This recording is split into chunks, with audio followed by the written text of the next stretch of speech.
아모스서 말씀을 봅니다. 이스라엘을 중심으로 각 주변국, 그 주변국들이 어떠한 나라들이었습니까? 이스라엘을 괴롭혔던 그 나라들에 대해서 하나님께서 이제 심판하시겠다 말씀하시는 부분이고, 그 다음으로 이제 북이스라엘과 남유다에 관하여서 그들이 하나님의 법을 갖고 있음에도 불구하고 하나님의 법대로 행하지 않았던 그들을 심판하시겠다라는 말씀입니다. 이제 4장부터는 좀 더 본격적으로 북이스라엘에 관한 그 심판을 하나님께서 말씀하고 계시는 겁니다.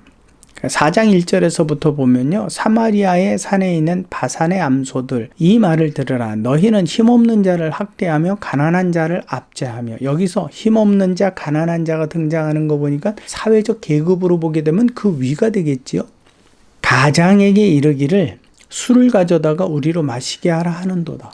가장이 나옵니다. 그렇다면 이 가장에 대한 뜻을 조금 여러분들이 이해할 필요가 있습니다. 주 여호와께서 자기의 거룩함을 두고, 자기의 거룩함, 자기 자신을 두고 맹세하시되 때가 너희에게 이를지라 사람이 갈고리로 너희를 끌어가며 낚시로 너희의 남은 자들도 그리하리라. 갈고리로 끌어간다, 낚시로 그 물고기를 걷어낸다, 비유지요. 그만큼 아무런 힘 없이 북이스라엘 사람들이 그런 포로로 끌려갈 것에 대한 비유적인 표현 말씀하고 있는 겁니다. 사마리아 산이라고 하는 것은요, 북이스라엘의 수도를 두고 이야기합니다. 행정 중심 도시가 되는 거죠. 그러다 보니까 사마리아에 사는 바산의 암소, 바산의 암소라고 하는 건 특정 지역을 두고 이야기하는데, 암소라고 하는 것은 부와 권력을 두고 이야기하는 겁니다. 비유적으로. 자, 그렇기 때문에 이들이 그 사마리아라는 중심 도시에서 부와 권력의 그 사회적 지위를 안고 힘이 없고 연약한 자들을 압제하는 그러한 부류의 사람들을 지칭해서 말씀하는 겁니다. 여기에서 보게 되면 한 가지 가장을 두고, 아까 뭐라고 말씀하셨습니까? 여기서 보게 되면 가장에게 이르기를 술을 가져다가 우리로 마시게 하라 그랬는데, 가장이 무슨 뜻을 가지고 있느냐면요, 우두머리 혹은 주권자를 가리킵니다. 즉 그들의 권력과 세력이 얼마나 컸는지 왕의 지위마저도 좌지우지할 수 있을 만큼, 왕은 그냥 모양이 있고 왕에게 실질적으로 명령을 내리는 자들이 바로 그러한 무리들의 힘이었다라는 거죠. 그래서 그 주권자에게 야, 우리가 기뻐하는 일을 해 라고 명령을 하면 왕은 그거를 순순히 행할 수밖에 없는, 그만큼의 그들의 집단 무리에 보이지 아니하는 힘과 권력들이 어마어마했다라는 거예요. 그들이 죄를 짓습니다.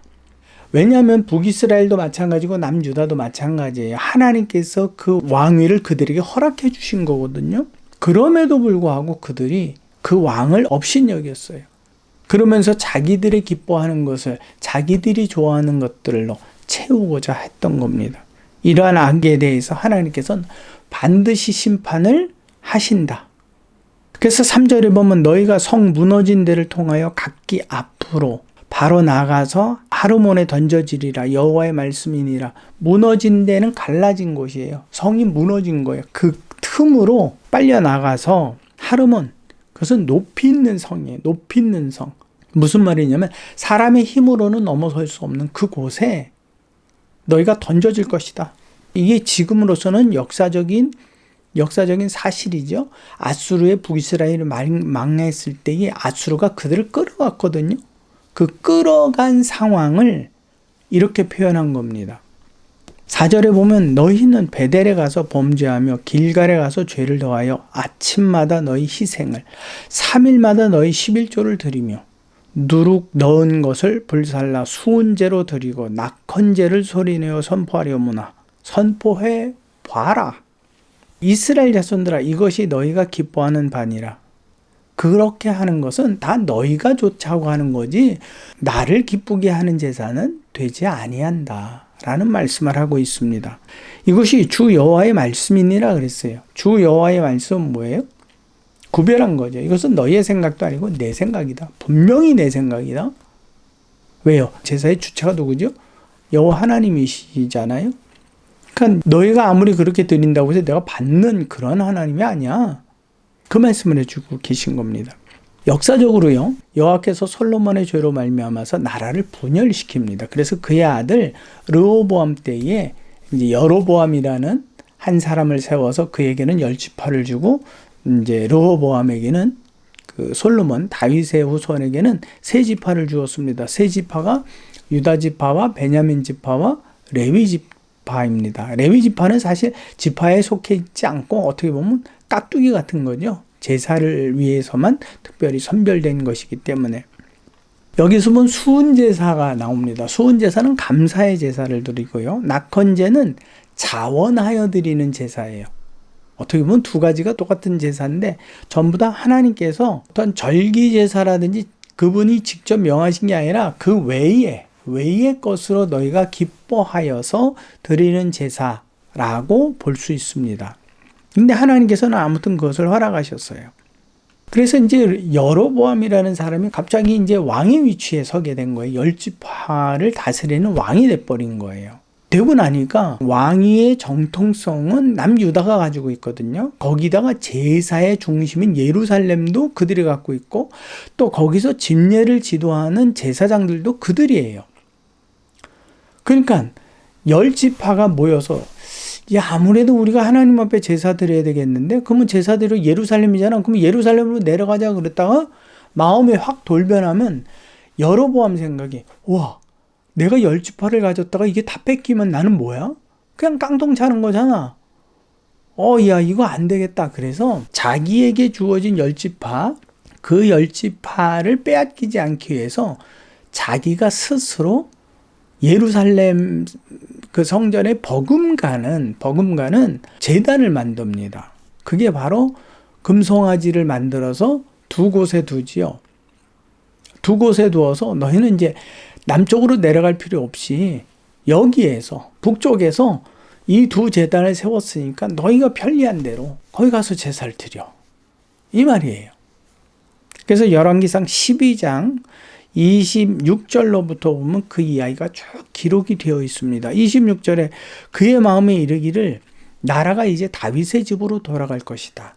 만일 이 백성이 예루살렘에 있는 여호와의 성전에서 제사를 드리고자 하여 올라가면 이 백성의 마음이 유다 왕된 그들의 주 르호보암에게 돌아가서 나를 죽이고 유다의 왕 르호보암에게 돌아가리로다. 이에 계획하고 두 금송아지를 만들고 무리에게 말하기를 너희가 다시는 예루살렘에 올라갈 것이 없도다. 이스라엘아, 이는 너희를 애굽 땅에서 인도하여 올린 너희의 신들이라 하고 하나는 베델에 두고 하나는 단에 두었다 그랬어요. 그래서 너희가 이처럼 제사를 드린다. 그런 금송아지를 앞에다 두고 나라고 여기고 제사를 드린다 한들 내가 그걸 받겠니? 받을 수 없다. 그들이 왜 제사를 드렸을까요? 하나님 앞에 세속의 복을 요구한 거지요. 왜? 그들이 가지고 있는 이미 사회적인 기득권을 유지해야 되니까. 참 무서운 겁니다. 개인은 힘이 없습니다. 근데 개인이 모여서 집단이 돼버리면요, 엄청난 하나님의 힘조차도, 하나님의 능력조차도 무시볼 만큼의, 하나님을 거역할 만큼의 그런 힘이 생겨요.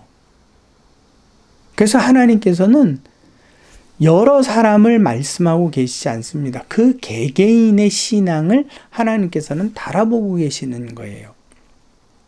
그래서 31절에 보니까 제단만 만들어 놓으면 뭐예요? 집례자가 있어야 되잖아요. 그래서 그가 또 산당들을 짓고 레위 자손 아닌 보통 백성으로 제사장을 삼았다. 그런데 이것이 30절에 보니까 이 일이 죄가 되었으니 이는 백성들이 단까지 가서 그 하나에게, 금송아지 둘 중에 하나에게 경배함이었더라. 이것이 이스라엘 백성들에게는, 북이스라엘 백성들에게는 큰 걸림돌이 되었습니다.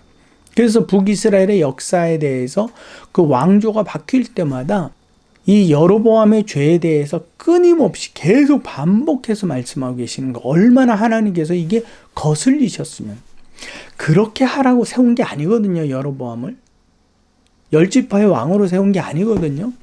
근데 그 마음이 가지고 있는 것을 자기 손에서 세물해 보니까 빼앗기면 안 될 것 같아요. 아니, 원래 자기 거였나요? 하나님이 주신 거잖아요. 근데 이걸 빼앗기지 않기 위해서 얼마나 많은 하나님의 뜻에 거스리는 일들을 아무런 가책도 없이 두려움도 없이 행하는 거예요. 그렇기 때문에 하나님께서는 그들이 그처럼 금송아지에게 하나님이라고 여기면서 드리는 제사에 대해서 너희가 그런다고 내가 받겠니? 내가 아닌데? 내가 명하지 않은 거잖아. 하나님께서는 그래서 그 말씀을 하고 계신 겁니다. 여로보암이 왜 금송아지를 만들었는지 여러분들은 꼭 기억하시기 바랍니다. 그는 하나님께서 자기에게 허락해 주신 그 분량에 대해서 이것을 잃어버릴까 봐 너무 두려워서 하나님을 거역하는 죄를 만든 거예요. 여기에서 우리가 비교해 봐야 될 사람이 바로 욥입니다. 욥은 하나님께서 많은 것들을 채우셨죠. 채우셨음에도 불구하고 그걸 한순간에 다 잃게 되었어요. 잃게 되었을 때에 그가 뭐라고 하나님 앞에 고백을 합니까? 욥기서 1장 20절에서 22절까지 말씀이 기록이 되어 있습니다. 아주 중요한 부분입니다. 북이스라엘의 여로보암과 욥의 신앙을 여러분들이 비교해 보셔야지만 명확해지는 겁니다. 욥이 일어나 겉옷을 찢고 머리털을 밀고 땅에 엎드려 예배하며 이르되 내가 모태에서 알몸으로 나와 싸운즉 또한 알몸으로 그리로 돌아가올지라. 주시니도 여호와시요 거두시니도 여호와시오니 여호와 이름이 찬송을 받으실지니이다 하고 이 모든 일에 욥이 범죄하지 아니하고 하나님을 향하여 원망하지 아니하더라 그랬어요. 주시니도 여호와시요 취하시니도 여호와 되십니다. 다시 주실 능력의 하나님을 신뢰하기보다 자기 손에 있는 것을 내가 지키려고 하나님이 지켜주지 않는다면 내가 지키려고 노력했던 그것이 죄로 드러나게 되는 겁니다. 이후에 욥은요 이처럼 하나님께 맡겨드렸고 하나님께서 원하시는 대로 일을 이루시기를 기뻐했던 욥은요 오히려 하나님께서 다시 회복하심에 그를 채우셨습니다. 다시 아모스서 본문으로 돌아가겠습니다. 6절이면 또 내가 너희의 모든 성읍에서 너희를 깨끗게 하며 너희의 각 처소에서 양식이 떨어지게 하였으나 너희가 내게로 돌아오지 아니하였느니라. 여호와의 말씀이니라. 추수하기 석 달 전에 내가 너희에게 비를 멈추게 하여 어떤 성읍에는 내리고 어떤 성읍에는 내리지 않게 하였더니 땅 한 부분은 비를 얻고 한 부분은 비를 얻지 못하여 말랐음에 두세 성읍 사람이 어떤 성읍으로 비틀거리며 물을 마시러 가서 만족하게 마시지 못하였으나 너희가 내게로 돌아오지 아니하였느니라. 여호와의 말씀이니라. 내가 곡식을 마르게 하는 재앙과 깐부기 재앙으로 너희를 쳤으며 팥중이로 너희의 많은 동산과 포도원과 무화과 나무와 감람나무를 다 먹게 하였으나 너희가 내게로 돌아오지 아니하였느니라. 여호와의 말씀이니라. 중요한 표현입니다. 하나님께서는 북이스라엘을 당신에게로 이처럼 죄악을 행하는 그들을 당신에게로 돌이키게 하기 위해서 여러 방법들을 사용하셨지만 그들은 거기에 대해서 전혀 두려워하지 않았습니다. 끝까지 거절했습니다. 가뭄을 통해 기근을 통해 하나님께 돌아올 기회를 주셨음에도 불구하고 그들은 하나님께서 자기에게로 돌아오기를 원하신 그 마음을 전혀 모른 척 해버렸습니다. 10절에 보니까 내가 너희 중에 전염병을 보내기를 애굽에서 한 것처럼 하였으며 칼로 너희 청년들을 죽였으며 너희 말들을 노략하기며 너희 진영이 악취로 코를 찌르게 하였으나 너희가 내게로 돌아오지 아니하였느니라. 여호와의 말씀이니라. 인간에게 가장 중요한 게 뭐죠? 생명이죠. 그 생명을 유지하기 위해서는 먹거리를 하나님께서는 그들에게서 빼앗아갔고 그들에게 전염병을 나타내게 하셨음에도 불구하고 그들은 거기에도 여전히 하나님께로 돌아가지 않고 회개하지 않았습니다. 11절 내가 너희 중에 성은 무너뜨리기를 하나님이 내가 소돔과 고모라를 무너뜨림같이 하였으므로 너희가 불붙는 가운데서 빼낸 나무 조각같이 되었으나 너희가 내게로 돌아오지 아니하였느니라. 여호와의 말씀이니라. 6절로부터 이 말씀들을 쭉 보게 되면요 무슨 말씀이냐면 정말 죽기까지 하나님을 거역한 북이스라엘 그들이었다라는 것을 증명해 주는 거예요. 누가 보기에 여호와의 말씀이니라. 여호와께서 보시기에. 여호와의 말씀이니라. 이거 굉장히 중요한 표현입니다. 이것은 다른 사람의 문제가 아니라 나의 문제다. 내가 보기에 이거는 옳지 않다. 사람의 생각이나 판단이 아닌 여호와의 판단이라. 사실을 명백하게 하시기 위해서 선지자와 예언자의 입을 통해서 이 말씀을 기록하게 하신 겁니다. 우리는 사람의 생각을, 특히 자기 자신의 생각을 기준으로 할 때가 너무나 많죠. 자기가 경험한 것을. 예를 들어서 나는 맛있는데 어떤 사람은 그게 맛이 없다고 할 수도 있는데 그래도 나는 끝까지 맛있다고, 맛있는 거라고 이야기할 때가 있습니다. 내가 기준이에요. 나는 보기에 예쁜데 다른 사람은 아니 그렇게 예쁘지는 않은 것 같은데 아니야 그래도 예뻐. 얼마나 예쁜지 몰라. 그러면서 자꾸 이유를 덧붙이면서 자기 생각을 관철시키죠. 내가 옳다라는 걸. 이는 참으로 어리석은 일입니다. 근데 그게 사람과 사람 사이에서는 뭐 그렇다고 해요. 뭐 그럴 수도 있죠. 근데 하나님과의 문제는 그렇게 할 수가 없거든요. 아니 절대로 하면 안 되거든요. 예수님께서 뭐라 그러셨어요? 자기를 부인하고 오라 그러셨잖아요. 너의 생각들을 인정하지 말고 오라 그러셨잖아요. 그럼 누구를 인정하라는 거예요? 하나님을 인정하라는. 그래서 예수님의 비유 중에 제가 제일 두려워하는 말씀 중에 하나가 내가 주의 이름을 부르고 주님이 주신 능력으로 귀신을 쫓아내고 병도 고치고 능력을 행하였지 않습니까? 천국문에서 그렇게 자랑하고 그래서 나는 당연히 천국에 들어갈 줄 알았는데 예수님께서 하신 말씀은 대답은 뭐예요? 불법을 행하는 자들아 내가 너희를 도무지 알지 못하노니. 너무 무섭잖아요. 내 생각에는 이런 능력이면 내가 이렇게 세상을 살았으면 난 천국에서도 근데 그 천국문에서 돌이킬 수도 없는 거잖아요. 다시 살려주십시오. 다시 살아서 내가 세상에서 좀 더 이제 하나님의 뜻을 행하고 다시 오겠습니다. 그게 안 통하잖아요. 마태복음 7장에 있는 말씀입니다.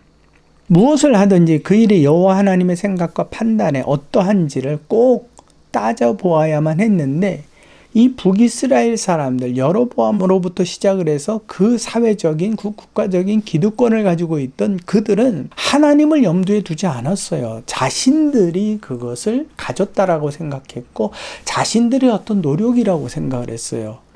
그래서 하나님께서 세우신 그 권위들을 다 인정하지 않았고 하나님마저도 그들은 인정하지 않았어요. 그저 자기들만 자기 몸, 자기 입맛, 자기 생각만 만족되면 되는 거예요. 자기만 손해 안 보면 되는 거예요. 욥은 뭐라 그랬다고요? 주신 자도 여호와시요 취하신 자도 여호와시오니 여호와 이름이 찬송을 받으실지니이다. 그게 안 됐다는 거예요. 그래서 믿음의 사람과 믿음의 사람이 아닌 사람들을 성경은 구별해 주고 있는 거예요. 12절에 보니까 그러므로 이스라엘아 내가 이와 같이 내게 행하리라. 내가 이것을 내게 행하리니 이스라엘아 내 하나님 만나기를 준비하라. 그 하나님은 어떤 하나님이에요? 그 하나님은 보라 산들을 지으며 바람을 창조하며 자기 뜻을 사람에게 보이며 아침을 어둡게 하며 땅의 높은 데를 밟는 이는 그의 이름이 만군의 하나님 여호와니라. 북이스라엘 백성들이 어떻게 하나님을 당해내겠어요? 아니 전 세계 누구도 어느 나라든 하나님을 당해낼 수가 있을까요? 없잖아요. 하나님께서 그냥 좋게 설득하면서 그들을 조금씩 야단치면서 돌아오게 하기를 원하셨지만 끝내 어떻게 한 거예요? 매를 드실 수밖에는 없는 거예요. 그래서 이사야서를 보게 되면 유다 백성들을 향하여 너희가 얼마나 더 맞으려고 그러느냐라고 책망하고 있어요. 심판하시는 하나님. 그들이 왜 심판했어요? 현실, 보이지 아니하는 하나님이 아니라 현실에서 보이는 내 것. 근데 그 내 것이 내 것입니까? 누구로부터 왔다고요? 하나님으로부터. 부와 권세, 명예가 누구로부터 왔다고요? 하나님으로부터 왔다고. 주신 자도 여호와시고 취하신 자도 여호와시온데 이건 나 내 거라고. 나는 빼앗길 수 없다고. 그래서 내 거를 지키기 위하여서 악을 행하는 거예요. 연약한 자와 또 가진 것 없는 사회적인 지위가 낮은 자들을 막 강팍하게 해가면서 너희들은 끝까지 손해를 봐도 되는데 나만 살면 된다고. 이 악행에 대해서 하나님은 심판하시는 거예요. 그렇다면 여러분 우리가 하나님 안에서 보다 더 참 믿음의 사람이 되기 위해서는 생각 자체가 넓어져야 돼요. 그 넓어지는 기준이 뭐죠? 그렇죠. 욥이에요.